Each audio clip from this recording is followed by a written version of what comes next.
I stood there a few minutes until my hands stopped shaking.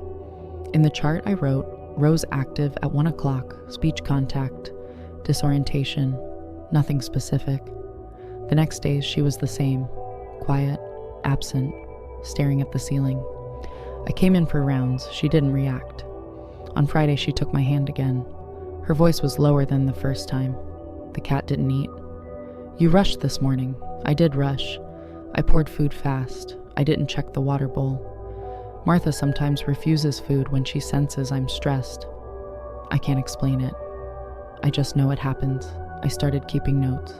Before every shift, I wrote down the state of my apartment, what lights were on, where the cat was, what she'd eaten, the time I left, how the curtains sat.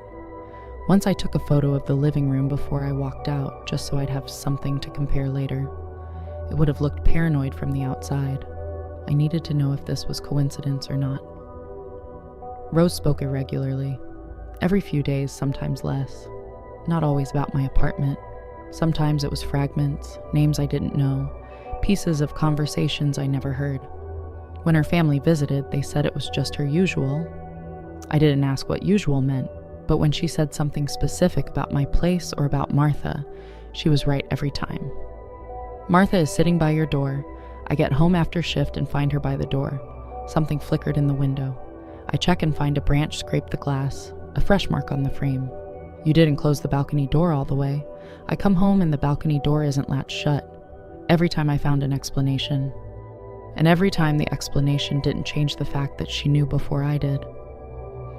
In June, she held my hand differently, harder than usual. I went in around 1 a.m. and she was awake, sitting up like that first night. Her eyes were different.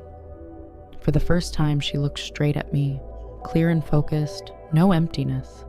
I've seen that look in other patients during rare moments of lucidity, when a person comes back for a minute and knows they're back. It usually lasts a few minutes, then it's gone. She said, "Someone is standing behind your door. Don't open it."